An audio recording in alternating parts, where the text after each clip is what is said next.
Hello အားလုံးပဲမင်္ဂလာပါကျမနာမည်ကတော့ Ban Phu ဖြစ်ပါတယ်ဆိုတော့ကိုယ့်ရဲ့ travel တချို့တော့ပြောပြရှင်တာကကိုက2024ဟုတ်တယ်2024 12လပိုင်း2ရက်နေ့မှာပြန်လာတယ်ပြန်လာပြီးတော့မြန်မာပြည်မှာ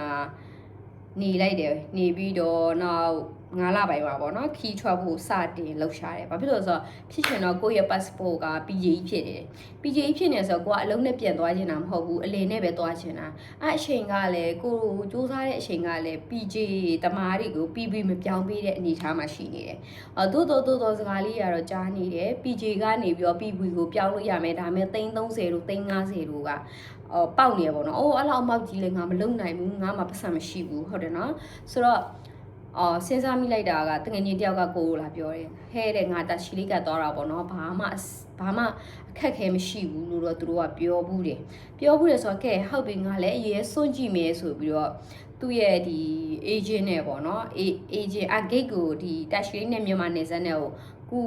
တရှိလေးနဲ့ထိုင်းနယ်စပ်ကိုကူပေးတဲ့ agent ဆိုတာရှိရယ်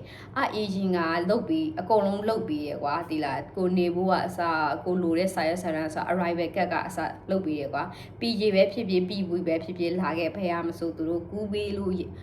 နိုင်အောင်သူတို့လုတ်ပြီးရယ်ဒါပေမဲ့ပေးရတယ်သူတို့ကကြတော့သူတို့ပေးရတာတန်တယ်လေနော်ကိုသွားခြင်းနဲ့လမ်းတော့ဖွင့်ပေးမှာဆိုတော့ဟိုက passport ကွာ passport က PJ ကနေ PV ပြောင်းလိုက်ရင်တော့မှ airport လေးစိတ်မှာကွာနည်းနည်း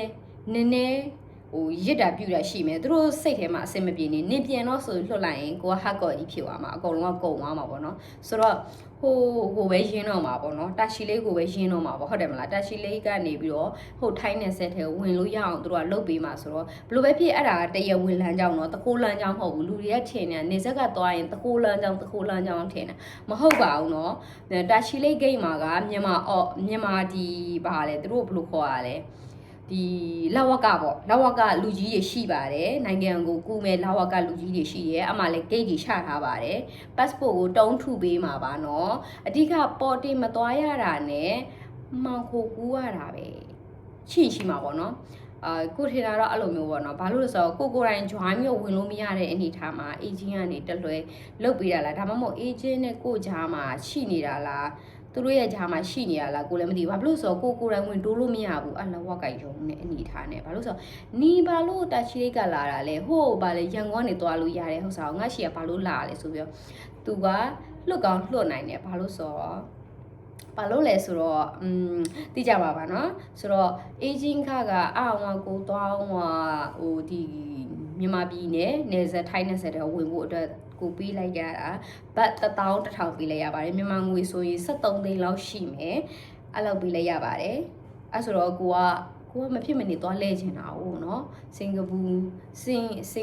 ဘန်ကောက်အင်ဒိုနီးရှားပေါ့เนาะအဲ့လိုတွေသွားလဲချင်တဲ့အတွက်ကြောင့်ကိုက PJ ကြီးရတယ်ဖြစ်နေတယ်ဘလို့မှလည်းရုံးကန်လို့မရတဲ့အနေထားဆိုတော့ကိုတာရှိလေးကနေလစ်တယ်ကဲအခုတစ်ခေါက်လဲကို join ကြည့်ချင်တယ်နောက်တတိယတစ်ခေါက်ပေါ့ဒုတိယတစ်ခေါက်ပေါ့နော်ပထမကတော့အလုပ်လုပ်တယ်ကွာပထမအလုပ်လုပ်ပြီးပြန်လာတယ်နောက်ဒုတိယတစ်ခေါက်မှာသွားပြန်လေတယ်ဒီဘန်ကောက်စင်ကာပူအင်ဒိုနီးရှားကိုသွားပြန်လေတယ်နောက်အခုတတိယတစ်ခေါက်ထပ် join မယ်နော်ထပ် join တာကဘာလဲဆိုအခုတာရှိလေးကပဲပြန် join မယ်အောက်တော့လေရင်စရိတ်ဒီကဈေးမကြီးသေးဘူးတာရှိလေးမြန်မာရန်ကုန်ကနေပြီးတာရှိလေးကိုလေရင်စရိတ်ဖြတ်တာအောက်က6သိန်းလောက်ပဲရှိတယ်အဲ့ဒါတော့ရက်နီးမှဖြတ်တာတော့6သိန်းပဲရှိရနော်အခုနေထားနေဆိုရင်8သိန်းလားမသိဘူးသိရမလားအခု2026လေနော်ကိုသွားအောင်ကကြတော့2025 5လပိုင်းမှာစထွက်တာကိုသွားတာဆိုတော့အခု2026ရဲ့5လပိုင်းမှာကိုထပ် join အောင်မယ်ဘလို့အနေထားရှိမလဲတော့ကိုလည်းမသိဘူးဒါပေမဲ့ရင်းကတော့တက်လှက်လက်ပေါ့နော်ကဲဗီဇာ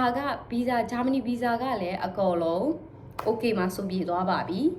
okay မှာဆိုပြေသွားပြီပေမဲ့သူကဗီဇာပေးမပေးတော့ကိုမသိဘူးဒါပေမဲ့ကိုဘက်ကတော့ perfectly ဖြစ်အောင်တော့စာရွက်စာတမ်းတွေစုပြီးတော့တင်ထားတာတင်ထားပြီးသွားပြီပေါ့နော်ဂျာမနီဗီဇာတင်ပြီးသွားပြီဆိုတော့ထိုင်းဗီဇာတင်သွားဘာလို့ဆိုတော့တက်ရှိလေးကတော့မှာဆိုတော့ထိုင်းဗီဇာလိုအပ်တယ်ရေနော်ဟိုဘယ်လိုလဲတို့က free ပဲဖြစ်ဖြစ်ပါပဲဖြစ်တက်ရှိလေးကကျတော့ဗီဇာဘာလို့လဲထိုင်းဗီဇာပါမှာ Dutch လေးဘက်ကဝင်လို့ရမယ့်အနေအထားမျိုးပဲအဲ့လိုတော့ရှိတယ်သူကအဲ့ဒီကဏ္ဍလေးပေါ့ရှိရပါတော့ဒါကိုယ့်ရဲ့လောက်ခဲ့တဲ့ရင်ခုန်စိတ်လှုပ်ရှားဆိုပွဲပေါ့နော်ဟိုဘယ်လိုလဲဘာမှအဆင်မပြေဘူးနင်းသွားလို့မရဘူးဆိုရင်ကိုလည်းဘာမှလုပ်လို့မရဘူးပေါ့နော်ဒါပေမဲ့ကိုယ့်ရဲ့လုပ်လို့ရတဲ့ပထမတော့အလုပ်လုပ်ရကွာဒုတိယတစ်ခေါက်မှာကိုထပ် join လိုက်တဲ့ပြည်စာအုပ်ကြီးနဲ့ဟိုတက်ရှိလေးဘက်ကနေပြီးတော့ရသွားတယ်ဆိုတော့ကိုအရန်ပြော့တယ်လीနော်အခုတတိယတစ်ခေါက်ထပ် join မယ်ရမလားမရမလားတော့မသိဘူးပြည်စာတွေတော့အကုန်လုံးတော့တင်ပြီးသွားပြီကြလာမလားမကြမလားဆိုတော့မသိဘူးဒါမှမဟုတ်ဂျာမနီရောက်မှဗီဒီယိုတစ်ခုထပ်တင်ပြီးလိုက်ပါမယ်ရှင်အကြရင်ကျမရောက်သွားပြီပေါ့နော်အကြရင်ထပ်လာခဲ့ပါမယ်နော်အားလုံးကျေးဇူးပါ